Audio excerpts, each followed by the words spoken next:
আজকের এই ভিডিওটা অতি গুরুত্বপূর্ণ। দেখা মাত্র প্রত্যেকটা বাংলাদেশী নাগরিক এটা ভিডিওটা শেয়ার করে দিবেন, কারণ আমি যে তথ্যগুলো দিচ্ছি। নমস্কার, খবরের অন্তরালের খবর নিয়ে ক্যালকাটা ডায়ালগস থেকে বলছি মনোজ দাস। আজকের আলোচনার বিষয় খুব তো ঢাকঢোল পিটিয়ে ভারতের সঙ্গে শেখ হাসিনার করা সমস্ত দেশ বিরোধী চুক্তি বাতিল করার হুমকি দিয়েছিল এই অন্তর্বর্তী সরকার এবং তার সহযোগী দলগুলো। কতটা হলো সেই কাজ? 2024-এর 8 আগস্টে ক্ষমতায় এসে বাংলাদেশের অন্তর্বর্তী ইউনূস সরকার ঘোষণা করেছিল যে শেখ হাসিনার করা বাংলাদেশ ভারত বেশিরভাগ চুক্তি দেশের স্বার্থবিরোধী, তাই সেসব চুক্তি বাতিল করা হবে। তারা বেশ কিছু চুক্তির উল্লেখও করে। 1 বছর হয়ে গেছে। এই সময়ের মধ্যে এই বাতিল করার প্রক্রিয়া কতটা এগোলো সে বিষয়ে আজকাল কোনো জায়গায় কোনো কথা শোনা যায়নি। সেদিন যারা খুব হইচই শুরু করেছিল এই বিষয়টি নিয়ে, তারাও এখন চুপচাপ। তো সেই বিষয়টি নিয়ে 2-4 কথা আজকে বলবো, শুধু আলোচনা হিসেবে। 2024 সালের 8ই আগস্ট অন্তর্বর্তী সরকারের ঘোষণা ছিল শেখ হাসিনার ভারতের সঙ্গে করা স্বার্থবিরোধী চুক্তিগুলো প্রথমে খতিয়ে দেখা হবে, তারপর বাতিল করা হবে। 24শে জুলাই আন্দোলনের আগেই এই চুক্তি বাতিলের দাবিতে সবচেয়ে সরব ছিল দল হিসেবে বিএনপি নেতারা ভারতের সঙ্গে শেখ হাসিনা সরকারের করা চুক্তির বিরুদ্ধে নানান মন্তব্য দাবি প্রকাশ করেছিলেন। তাদের প্রধান বক্তব্যগুলো 2-4টে নিচে দেয়া হলো। বিএনপির মহাসচিব মির্জা ফখরুল ইসলাম আলমগীর বলেছেন, শেখ হাসিনার ভারত সফরে স্বাক্ষরিত বেশিরভাগ চুক্তি বাংলাদেশের স্বাধীনতা ও সার্বভৌমত্ব বিপন্ন করতে পারে।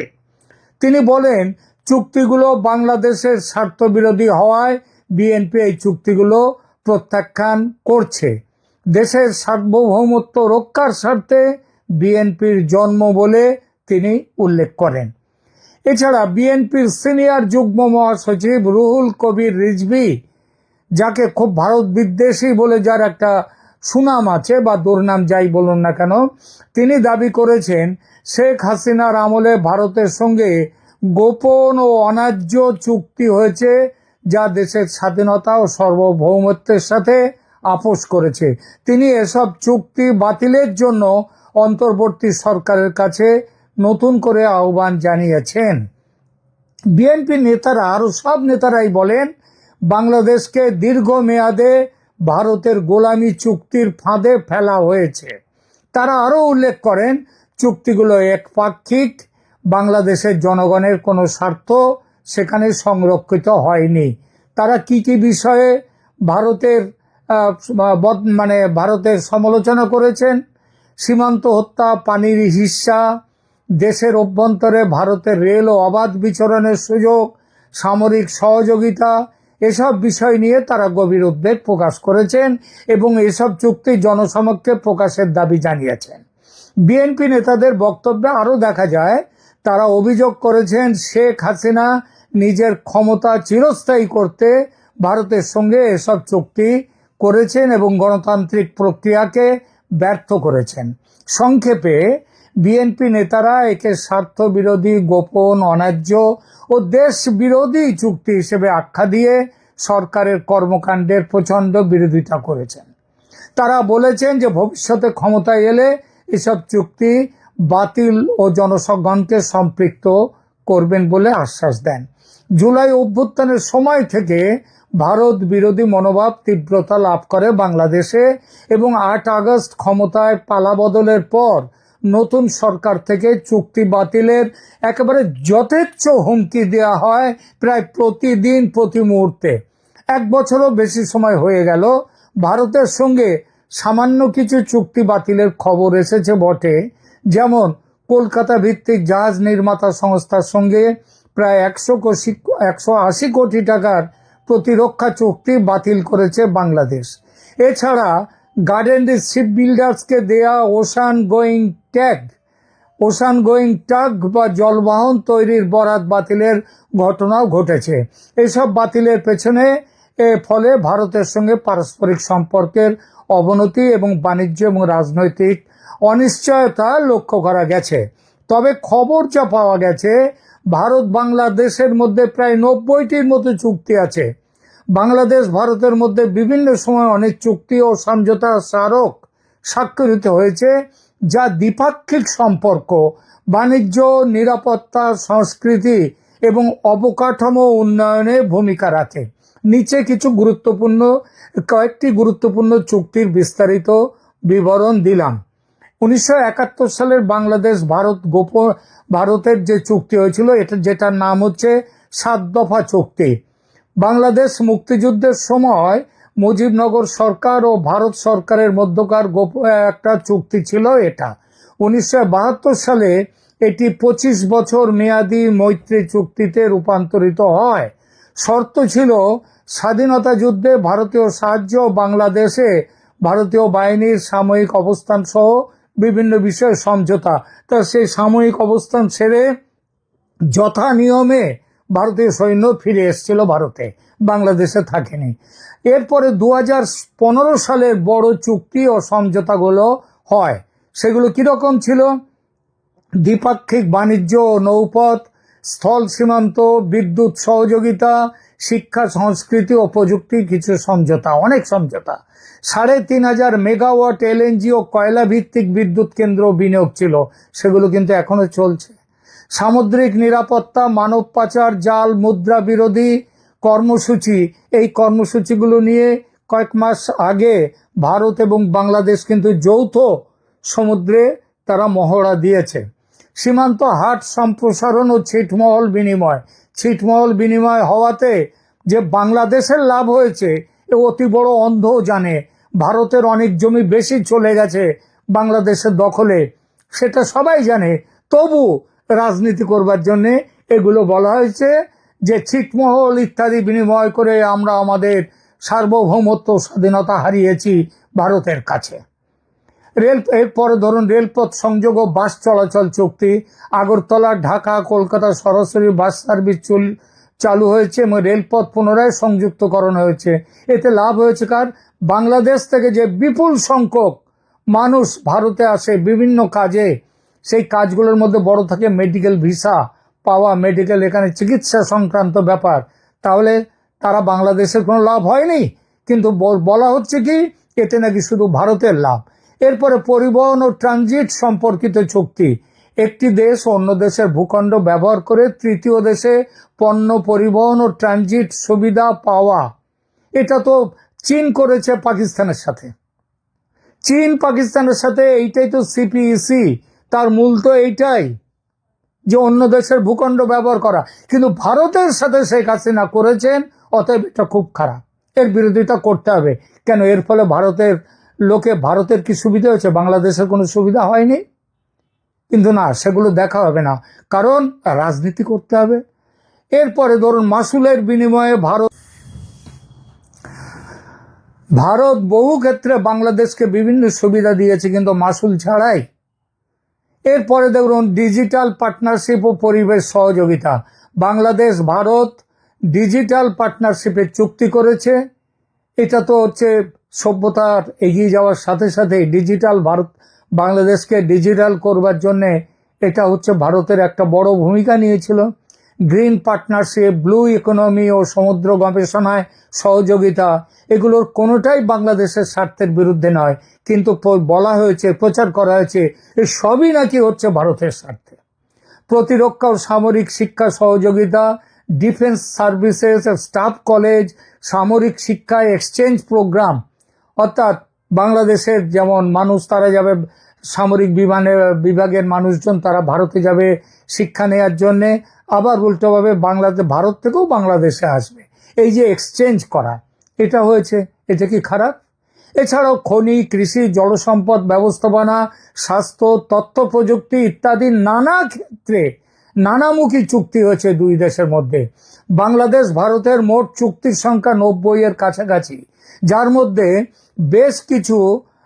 বেশ কিছু চুক্তি নবায়ন ও নতুন চুক্তিও আছে।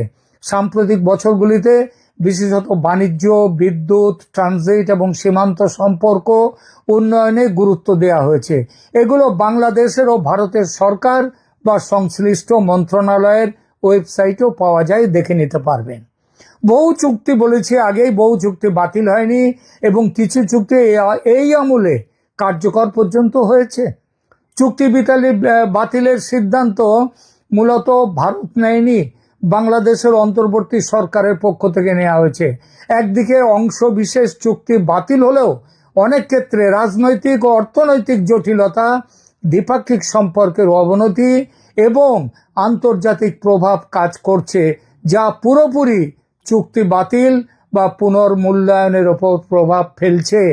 অন্তর্বর্তী সরকারও রাজনৈতিক চাপের মুখে পড়ে এবং এখন দেশ চালাতে গিয়ে যখন দেখছে এইসব চুক্তি শুধু বাংলাদেশের বিরুদ্ধে নয়, এটা ভারতের সপক্ষে নয়, এটা বাংলাদেশের পক্ষেও আছে, তখন তারা পুনর্বিবেচনা করছে। তাহলে মোটামুটিভাবে বলা যায় যে বাতিল বা না হওয়ার সিদ্ধান্ত বাংলাদেশের, তবে দুই দেশের মাঝে সম্পর্ক পরিপ্রেক্ষিতের ওপর ইতিমধ্যে এটা গুরুত্বপূর্ণ ফেলেছে। বাংলাদেশের স্বার্থ বিরোধী ভারতের সঙ্গে চুক্তির বেশ কিছু উদাহরণ সাম্প্রতিক সময়ে রাজনৈতিক ও সামাজিক অঙ্গনে আলোচিত হয়েছে। এসব চুক্তিতে অনেক সময় বাংলাদেশের সার্বভৌমত্ব, অর্থনৈতিক স্বার্থ, জাতীয় নিরাপত্তা ক্ষুণ্ণ হওয়ার আশঙ্কা করা হয়েছে। কিছু তারা বলছেন এই চুক্তিগুলো নাকি ভীষণই স্বার্থ বিরোধী চুক্তি, যেমন কি বিদ্যুৎ সরবরাহ চুক্তি, যেটা আদানি গ্রুপের সঙ্গে 25 বছর মেয়াদি ভিত্তিতে করা হয়েছে। তা সেটা যদি এতই খারাপ হয়ে থাকে, সেটা যদি বাংলাদেশের এত লোকসানের ব্যাপার হয়ে থাকে, তাহলে 1 বছর তো হয়ে গেল আদানির সঙ্গে, কেন সেই চুক্তি বাতিল করা হলো না? কেন ধার দেনা সত্ত্বেও আদানিকে বারবার অনুরোধ করে বিদ্যুৎ বন্ধ করো না, বিদ্যুৎ বন্ধ করো না এইসব বলতে হচ্ছে বাংলাদেশের এই সরকারকে? তারপর ধরুন রেল ট্রানজিট চুক্তি, বাংলাদেশি জনগণ মানে বাংলাদেশের ওপর দিয়ে ভারতের ট্রেন যাবে, দর্শনা দিয়ে প্রবেশ করবে, চিলাহাটি হলদিবাড়ি সীমান্ত দিয়ে ভারতের মধ্যে, আবার ফেরত ভারতের মধ্যে ঢুকে যাবে। এই যে যাতায়াতের ব্যবস্থা, এর মধ্যে কি বাংলাদেশের কোনো সুবিধা হচ্ছে না? বাংলাদেশ কি সেখানে এই যে রেল লাইন তৈরি, এমনকি যেটা রেল লাইন বহুকাল ধরে বন্ধ ছিল, সেই রেল লাইন নতুন করে তৈরি করার পক্ষে ভারত সেখানে অর্থায়ন করেনি, ভারত কিছু করেনি, বাংলাদেশের মানুষ এই জায়গা দিয়ে যাওয়া আসা করেনি। এরপরে ধরুন ফেনী নদীর পানি সরবরাহ চুক্তি, ফেনী নদী থেকে 1.81 কিউসেক পানি ভারতের ত্রিপুরা রাজ্যে সরবরাহের বিষয়ে একটি চুক্তি হয়েছিল, যা বলা হচ্ছে এটা নাকি বাংলাদেশের পক্ষে, জলসম্পদের পক্ষে বিরাট ক্ষতি। ফেনী নদীর জল চুক্তিটা কি, তাহলে দুটো কথা বলা যাক। বাংলাদেশ ও ভারতের মধ্যে একটি সমঝোতা মোতাবেক ফেনী নদী থেকে 1.82 কিউসেক পানি সেটা তুলে নিয়ে ভারতের ত্রিপুরা রাজ্যের একটি সাবরুম নামে একটি শহর, সেই শহরে পানীয় জল সরবরাহের জন্য ভারতকে অনুমতি দেওয়া হয়েছিল এই চুক্তি অনুযায়ী। এই চুক্তিটি মূলত মানবিক কারণে করা হয়েছে, যাতে সাবরুম শহরের মানুষের জন্য নিরাপদ ও পর্যাপ্ত পানীয় জলের ব্যবস্থা করা যায়। এই চুক্তিটি স্বাক্ষরিত হয়েছে বাংলাদেশ ও ভারতের মধ্যে চলমান জলবন্টন বিষয়ক আলোচনার অংশ হিসেবে। ফেনী নদী একটি আন্তঃসীমান্ত নদী, দুদেশেই আছে, যা দক্ষিণ ত্রিপুরা জেলা থেকে উৎপন্ন হয়ে বাংলাদেশে ঢোকে এবং অবশেষে বঙ্গোপসাগরে গিয়ে মিলিত হয়। এই নদীর পানি বন্টন নিয়ে আলোচনা চলছিল দীর্ঘদিন, পরে একটি চুক্তি হয়। বাংলাদেশের বিভিন্ন মহল থেকে বলা হয়েছে ফেনী জল বন্টন চুক্তি নাকি বাংলাদেশের স্বার্থ বিরোধী, কিন্তু যারা এই বিরোধিতা করেন তারা ভুলে যান যে চুক্তি কখনো এক পক্ষের স্বার্থ দেখে না, দুপক্ষেরই লাভ লোকসান থাকে চুক্তির মধ্যে।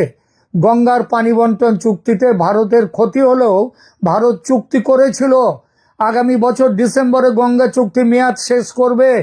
চুক্তি নবীকরণ করতে বাংলাদেশ খুব উৎসাহ দেখিয়েছিল, কিন্তু সম্পর্ক খারাপ হওয়ার ফলে ভারত সেই উৎসাহে কোনো পাত্তা দেয়নি, জল ঢেলে দিয়েছে। তাহলে ফেনী নদী নিয়ে যারা এত বড় বড় কথা বলেছিল জলবন্টন নিয়ে, তাহলে গঙ্গা জল বন্টন চুক্তি নিয়ে তারা এইবার কোন মুখে কথা বলতে আসবে? চট্টগ্রাম ও মোংলা বন্দরে ভারতীয় পণ্যের এসওপি স্বাক্ষর, যা বাংলাদেশের বন্দর ব্যবস্থাপনাকে ভারতীয় প্রভাবের অধীনে নিয়ে যাওয়ার সন্দেহ তোলা হয়েছে। কিন্তু মোংলা বন্দরে ভারত তো কাজ শুরু করে দিয়েছিল, সে কাজকে থামিয়ে দেওয়া হয়েছে। তো এরকম তারপরে বদলে সেখানে নিয়ে আসা হয়েছে চীনকে। অর্থাৎ বাংলাদেশ নিজে করেনি, ভারতকে দিলে আপত্তি, চীনকে দিলে আপত্তি নয়, পাকিস্তানকে দিলে আপত্তি নয়। এটাই তো আপত্তির মূল কারণ।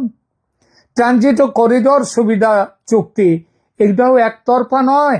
এই যানবাহন চলাচল, এই সুবিধা নিয়েছে বাংলাদেশের মানুষও।